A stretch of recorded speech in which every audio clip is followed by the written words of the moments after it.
adalah dosen di Program Studi Teknik Elektro Institut Teknologi Nasional Bandung. Saat ini saya akan menjelaskan salah satu mata kuliah yang saya ampu, yaitu Dasar Energi Elektrik. Mata kuliah Dasar Energi Elektrik mempelajari prinsip dasar konversi elektromekanis, termasuk di dalamnya prinsip kerja mesin-mesin listrik, yaitu generator, motor, dan transformator, di mana mahasiswa juga akan diberikan pemahaman untuk melakukan perhitungan dasar terkait parameter yang ada pada mesin listrik yang berkaitan dengan pengaturan input dan outputnya. Mata kuliah ini disajikan untuk mahasiswa semester 3 di program studi teknik elektro yang terdiri dari 3 SKS kuliah, dan pada semester yang sama terdapat praktikum dengan modul dasar energi elektrik untuk mendukung pemahaman mahasiswa terkait teori yang diberikan di perkuliahan. Kemampuan yang diharapkan dicapai oleh mahasiswa setelah mengikuti perkuliahan ini adalah mahasiswa mampu menjelaskan dan menghitung dasar jaringan listrik satu fasa dan 3 fasa, dasar rangkaian magnet, dasar transformator satu fasa dan 3 fasa, dasar mesin listrik seperti mesin induksi, mesin sinkron, dan mesin DC, kemudian dasar komponen elektronika daya yang semuanya tergabung pada beberapa sub CPMK. Kemudian beberapa materi yang dibahas juga mewakili beberapa sub CPMK tersebut, seperti ada tambahan dasar bilangan kompleks dan konsep dasar energi listrik sebelum memulai masuk ke dasar jaringan listrik satu fasa dan 3 fasa dan seterusnya. Kemudian sistem pembelajaran atau mode perkuliahan di TENAS dapat dilakukan secara tatap muka di ruang kelas, tatap maya melalui Zoom atau Google Meet maupun hybrid. Metode pembelajaran yang diterapkan pada mata kuliah ini adalah metode ceramah dan diskusi tanya jawab pada pertemuan awal hingga pertemuan UTS. Kemudian setelah itu dilaksanakan metode pembelajaran cooperative learning dan collaborative learning, di mana mahasiswa akan diminta untuk membuat kelompok yang beranggotakan 3-4 orang, kemudian mempresentasikan materi sesuai dengan pembagian materi yang telah diberikan, sehingga saya dapat menjadi fasilitator ketika diskusi berlangsung. Penyampaian materi pembelajaran dilakukan dengan memberikan bahan-bahan perkuliahan seperti slide presentasi, buku referensi, dan sebagainya pada situs elearning.itenas.ac.id, sehingga mahasiswa dapat membuka sendiri materi yang diajarkan di kelas. Kemudian untuk memudahkan komunikasi, saya dan mahasiswa membuat grup WhatsApp untuk memastikan pengumuman terkirim dengan cepat. Dan untuk tugas-tugas sendiri telah disematkan assignment dan juga forum tanya jawab di dalam e-learning itu sendiri. Tak lupa diskusi juga dapat dilakukan secara langsung atau sinkronus melalui video conference seperti Zoom dan Google Meet. Guna meningkatkan partisipasi mahasiswa dalam perkuliahan saya juga selalu mengundang mahasiswa untuk melakukan sharing layar pada video conference terkait jawaban dari soal latihan yang diberikan, sehingga saya mendapatkan gambaran apakah mahasiswa telah memahami atau belum terkait soal-soal latihan yang saya berikan tersebut. Untuk penilaian sendiri dilakukan melalui partisipasi mahasiswa dalam forum dan alur pembelajaran. Tugas-tugas diupload melalui fitur assignment yang terdapat pada e-learning. Kemudian ujian juga diberikan dalam situs tersebut dengan disertai mahasiswa mengikuti video conference apabila ada hal-hal yang ingin ditanyakan. Dalam memberikan tugas-tugas pada mata kuliah dasar energi elektrik ini, saya selalu menyesuaikan dengan RPS, dan untuk menyusun rubrik tugas yang diberikan, saya melihat CPMK yang ingin dicapai, sehingga poin-poin indikatornya selalu disesuaikan dengan poin-poin pada CPMK tersebut. Berikut tampilan website e-learning yang berisi materi, pengumpulan tugas, link kuliah, dan ujian selama 1 semester. Berikut salah satu pertemuan perkuliahan mata kuliah dasar energi elektrik secara online. Rencana pembelajaran semester kita yang akan kita hadapi selama 1 semester ke depan. Jadi ini adalah nama mata kuliahnya, Dasar Energi Elektrik dengan kode ELA 205 dan bobot 3 SKS. Mata kuliah ini ada di semester 3. Kemudian untuk materi yang akan disampaikan, diantaranya adalah overview bilangan kompleks dan konsep dasar energi listrik, kemudian dasar jaringan listrik 1 fasa dan 3 fasa, rangkaian magnet, dasar transformator satu fasa dan tiga fasa, dasar konversi elektromekanis, mesin arus searah, induksi sinkron, dan nanti terakhir ada dasar komponen elektronika daya dan pengendalian motor listrik. Nah, nanti mesin-mesin ini adalah mesin-mesin yang bekerja dalam hal membangkitkan, lalu mentransmisikan, mendistribusikan, hingga kembali ke bebannya. Bebannya bisa berupa mesin lagi. Gitu. Jadi nanti kita akan belajar bagaimana prinsip kerja dari mesin tersebut, sehingga kalian bisa memahami bagaimana konsep elektromagnetik itu ada di dalam konsep sebuah mesin. Gitu. Kemudian untuk pustakanya, kalian bisa lihat ini ada e-book Hadi Saadat dengan judul Power System Analysis, dan ada juga buku Zuhal dengan judul Dasar Tenaga Listrik. Untuk buku fisiknya, kalian bisa temukan di toko buku ataupun di perpustakaan ya. Dan kemudian nanti ada diktat pendukungnya. Mata kuliah ini juga dilengkapi dengan praktikum yang berada di mata kuliah analisis rangkaian 1. Jadi nanti akan paralel apa yang kita pelajari teorinya di mata kuliah ini dengan praktikum yang ada di analisis rangkaian 1 ya, praktikum dasar energi elektriknya. Sehingga diharapkan nanti setelah mengikuti perkuliahan ini kalian bisa memahami dari sisi teori dan praktikumnya. Gitu. Kemudian untuk mata kuliah prasyaratnya diharapkan kalian sudah lulus pengantar teknik elektro, matematika 1 dan 2 dan fisika dasar 1 dan 2. Karena nanti itu menjadi dasar pada beberapa perhitungan, sehingga nanti memudahkan kalian dalam mengaplikasikan rumus-rumus yang diberikan. Gitu. Nah, untuk setiap minggunya, kalian bisa membaca di RPS ini. Jadi, sebelum perkuliahan, saya harap kalian baca dulu apa yang akan disampaikan, dan kira-kira dari buku mana yang harus dibaca. Gitu. Sehingga nanti pas di kelas itu tidak blank sama sekali, sudah ada bekal sebelumnya. Nah, seperti itu ya. Jadi pertemuan 1 hari ini kita akan membahas prinsip bilangan kompleks dan konsep dasar energi elektrik. Kemudian nanti pertemuan 2, 3, dan 4 menghitung dasar jaringan listrik 1 fasa dan 3 fasa. Jadi di sini ada rinciannya, tugas-tugas yang akan diberikannya, beserta bobot-bobotnya. Kemudian ini UTS, bobotnya 30% dan UAS 35%. Sisanya adalah dari tugas, keaktifan, dan kehadiran. Gitu ya. Jadi kurang lebih itu yang akan kita pelajari selama 1 semester ke depan. Saya harap kalian memperhatikan dan apa yang akan disampaikan itu sudah tahu, minimal sudah tahu judulnya, pertemuan ini belajar apa, gitu ya. Saya rasa sudah jelas ya mengenai pembahasan RPS-nya. Nanti kalian bisa download dan nah, kalau tidak ada yang mau ditanyakan, saya akan langsung saja masuk ke dalam materi mengenai konsep dasar energi elektrik. Saya rasa kalian seharusnya dasarnya itu sudah dapat di pengantar teknik elektro ya, mengenai energi elektrik itu seperti apa.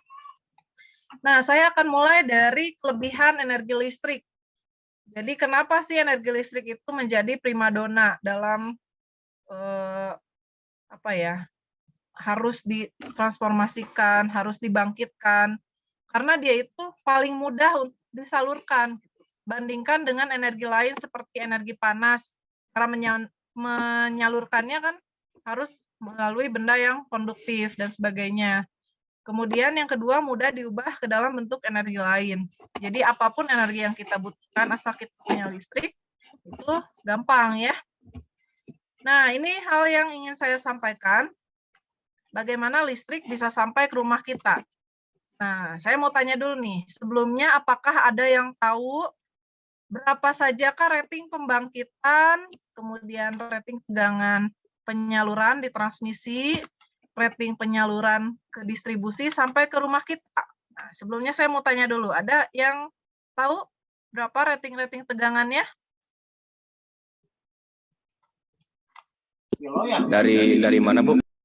Dari sini, dari pembangkit. Dibangkitkan biasanya kalau pembangkit besar itu di berapa kilovolt? Kalau dari pembangkit itu 200 sampai 300 ribu. Baru ke switch yard tuh bisa sampai 150 ribu, Bu. Lalu ke gardu induknya diturunin lagi nanti. Nah, sebentar. Kayaknya ada yang kurang pas nih di pembangkitannya. Tadi berapa kata Teguh? 200 ribu, Bu. Nah, itu kurang pas ya. Di Indonesia tinggi memang ada 500.000 atau 500 kV, tapi itu di saluran transmisi. Kalau di pembangkitan biasanya di berapa? Ada yang tahu nggak yang lain? Coba Hasan tahu? Belum tahu? Bentar Bu, kurang tahu. Yang lain? Ada yang tahu? Sidik mungkin?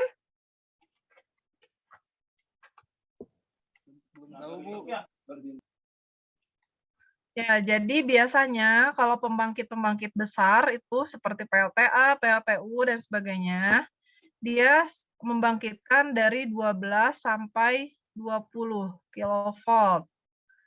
Tuh. Nah, dari sini biasanya kalian ada nggak yang pernah kunjungan industri ke pembangkit? Ada nggak? Saya pernah, Bu, ke Jogja. Di situ di samping pembangkit kamu lihat ada gardu induk ya? Iya, Bu. Ya, ke gardu induknya. Nah, gardu induk itu biasanya kalau dia nanti transmisinya 500 kilovolt, dia akan menaikkan si 12 sampai 20 kV dari pembangkitan ini menjadi 500 kilovolt. Itu yang kita namakan sebagai sutet. Nah, nanti dari 500 kV ini diturunkan sampai ke rumah kita. Sampai di rumah kita pakainya berapa volt? 220, Bu. Ya, 220 volt, Bu. 220 volt. Nah, sekarang pertanyaannya kenapa sih dari pembangkitannya ini udah tinggi, ditinggiin lagi, padahal kita butuhnya cuma 220 volt. Kenapa harus seperti itu? Harus melewati saluran transmisi, distribusinya turunin sampai beberapa level tegangan. Padahal kita butuhnya 220 volt. Kenapa nggak pembangkitnya aja langsung 220? Ada yang tahu? Mungkin karena ada resistansi dari kabel, Bu. Jadi gimana pengaruhnya? Ada rugi-rugi, Bu, di sana, Bu. Ya, jadi nanti kalau misalkan pembangkitnya posisinya itu jauh, sehingga membutuhkan penyaluran yang jauh, misalkan ini anggaplah di Suralaya gitu ya, di paling barat dari pembangkit di Jawa, sedangkan kebutuhan bebannya ada di Jawa Timur, misal gitu ya.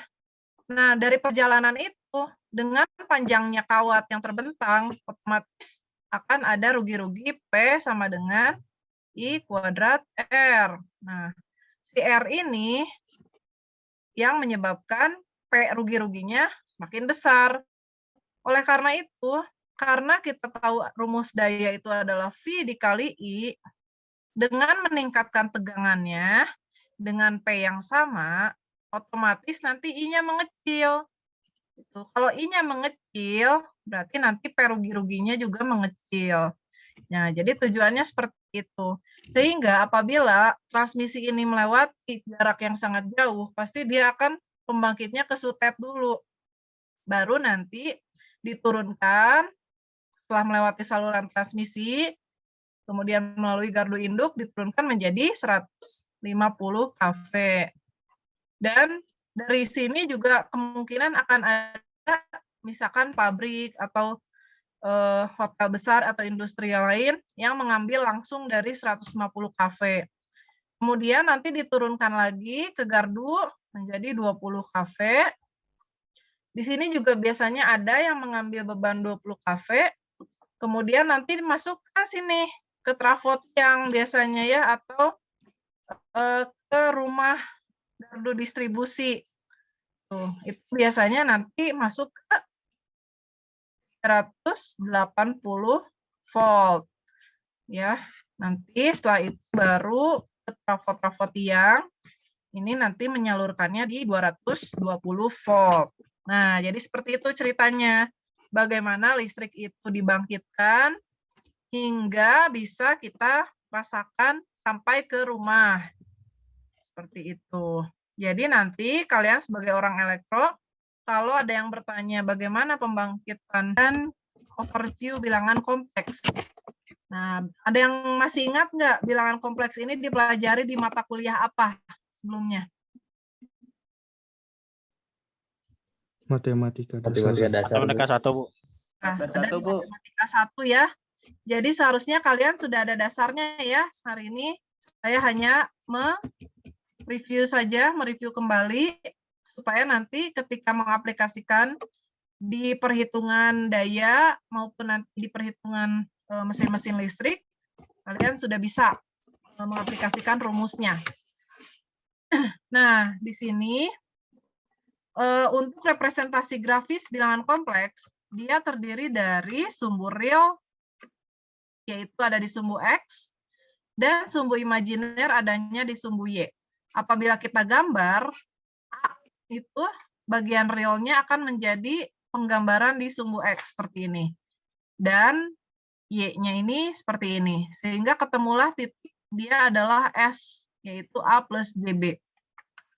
Nah, nanti untuk S sendiri kita bisa menghitung magnitud dari bilangan kompleksnya.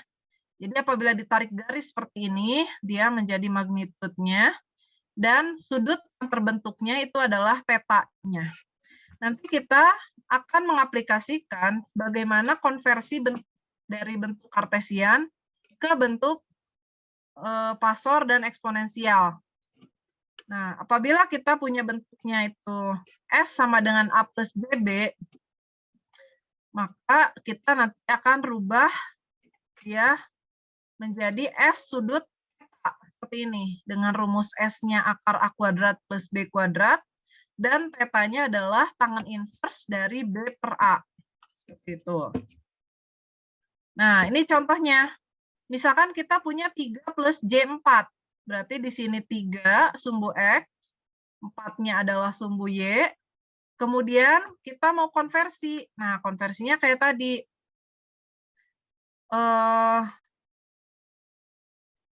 Ini 3 plus J4-nya ini menjadi S ya, tadi rumusnya. Berarti akar 3 kuadrat ditambah 4 kuadrat. Nah, ini sama dengan 5. Ya. Kemudian θ-nya itu adalah tangen inverse dari 4/3. Sehingga nanti kita punya bentuknya itu 5 sudut hasil ini. Sudut tangen inverse dari 4/3. Seperti itu. Nah, apabila ingin dikembalikan lagi ke bentuk 3 plus J4, berarti tinggal disubstitusi lagi sini. Rumusnya ini, 5 cos θ plus J 5 sin θ. Θ-nya ini, segini. Gitu. Nah, ini untuk rangkumannya. Apabila kita ingin mengubah bentuk polar, jadi polar itu nama lainnya pasor ya. Biasanya. Kemudian rektangular nama lainnya kartesian. Jadi sama saja, itu istilah lainnya saja. Misalkan ini kita punyanya A sudut θ. Berarti ini adalah bentuk polarnya. Kita mau tahu bentuk kartesian atau rektangularnya, pakai rumus ini. A cos θ plus JA sin θ. Kemudian apabila kita punya bentuk rektangular atau kartesiannya seperti ini, ingin tahu bentuk polarnya, masukkan ke rumus ini. Akar A kuadrat plus B kuadrat, sudutnya tangen inverse dari B per A. Seperti itu. Nah, untuk operasi-operasinya sendiri, di sini ada perkalian, pembagian, dan penjumlahan dan pengurangan. Untuk perkalian dan pembagian seperti ini, tinggal magnitudnya dikali, sudutnya ditambah. Ini magnitudnya dibagi, sudutnya dikurang. Tapi pada penjumlahan dan pengurangan nggak bisa langsung bentuk pasor atau polarnya.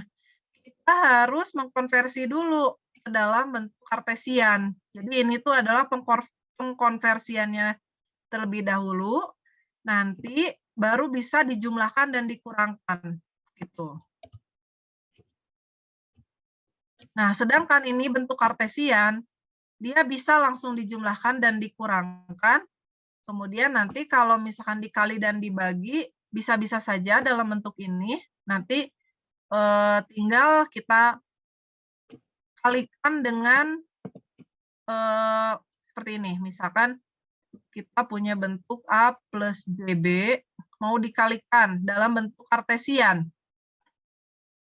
Berarti ini kalikan ke sini dulu, ya. Ini kali ke sini, ini kali ke sini, ini kali ke sini.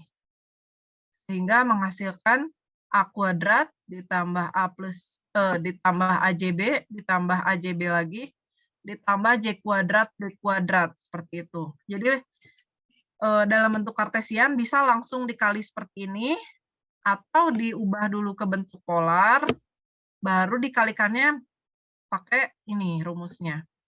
Nah, kalau misalkan dibagi, misalkan kita mau membagi A plus JB dibagi A plus JB. Dua-duanya kartesian. Kita harus mengalihkan dengan akar sekawannya. Jadi A min JB per A min JB. Yang pasti dia harus kebalikan tandanya dengan yang penyebutnya. Nah, nanti gimana cara ngerjainnya? Sama seperti tadi. Ini kali ke sini, ini kali ke sini, lalu ini kali ke sini, dan seterusnya. Seperti itu. Nah, nanti pada prakteknya, kemungkinan akan ada soal yang campur-campur bentuknya. Ada kartesiannya, ada polarnya. Berarti kita harus menyamakan dulu bentuknya, baru bisa dioperasikan. Nah, sekarang coba kita latihan dulu sebentar. Di sini ada A sama dengan 25 sudut 60, dan B sama dengan 20 sudut 45. Artinya ini keduanya berbentuk polar. Nah, coba sekarang kalian kalikan, bagi, tambah, dan kurang. Saya beri waktu 5 menit. Silakan.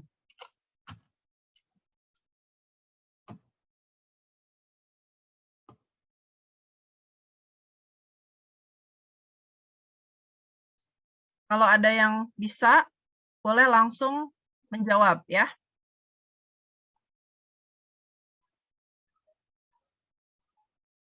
Bu, hasilnya dalam bentuk kartesian atau polar, Bu? Nah, itu terserah. Nanti kalian mengoperasikannya dalam bentuk apa, hasil akhirnya belum ditentukan harus apa. Gitu. Oh, siap, Bu. Ya.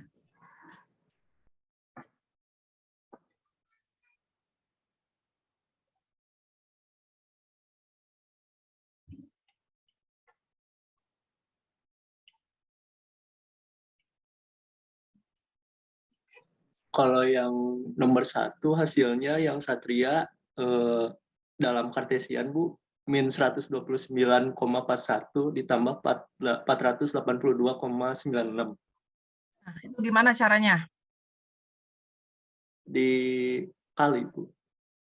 Gimana kalinya?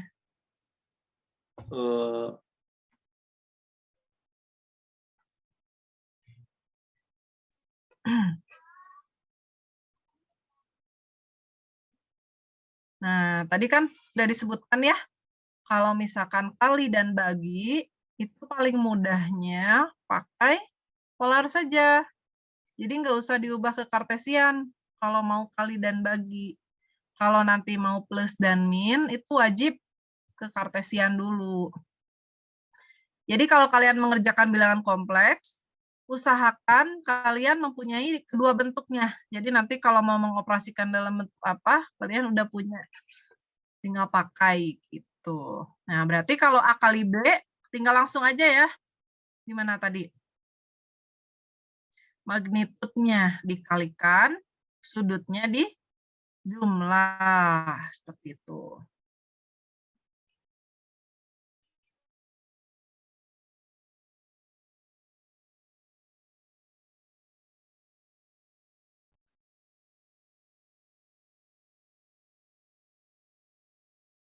Berarti nomor 1 jawabannya berapa?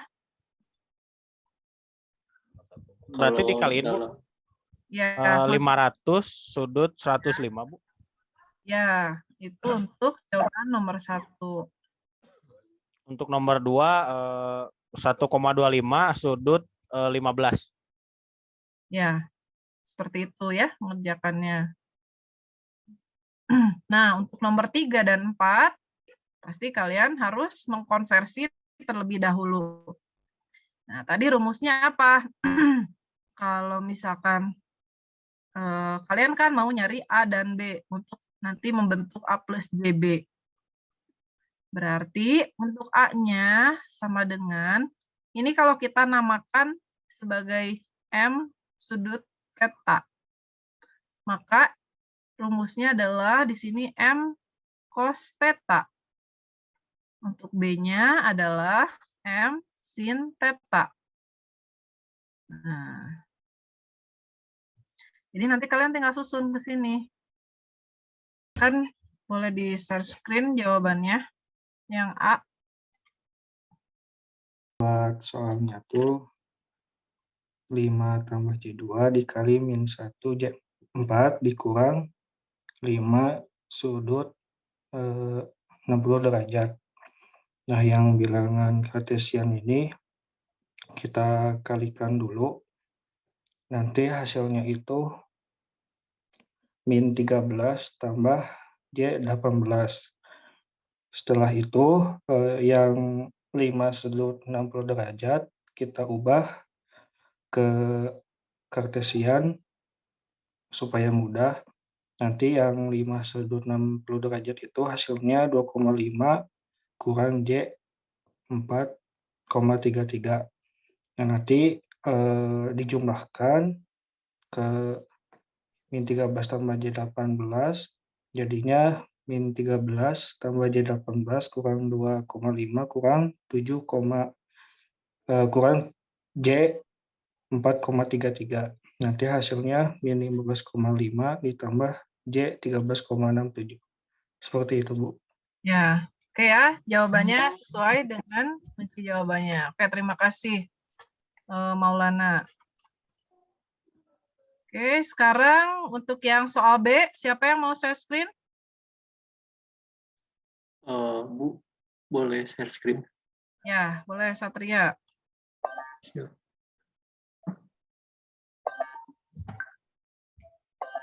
Kalau Satria hasilnya 8,29 plus J 2,2.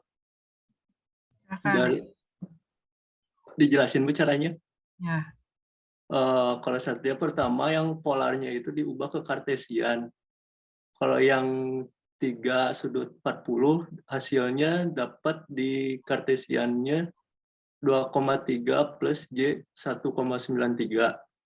Kalau yang 10 sudut 30 dapatnya itu 5 akar 3 plus J5. Langsung dimasuk-masukin di yang tadi asalnya polar diubah jadi kartesian, tinggal yang 10 plus J5 ditambah 2,3 plus J 1,93 hasilnya 12,3 plus J 6,93 dibagi min 3 plus J 4. Hasilnya min 0,3672 min. Nah, saya harap nanti materi-materi ini kalian pelajari dulu di rumah. Ya, nanti kita akan bahas di pertemuan selanjutnya. Kemudian ini ada soal, kalian nanti kerjakan sampai sini ya. Tuh. Dan dikumpulkan di pertemuan selanjutnya. Nanti kita akan bahas.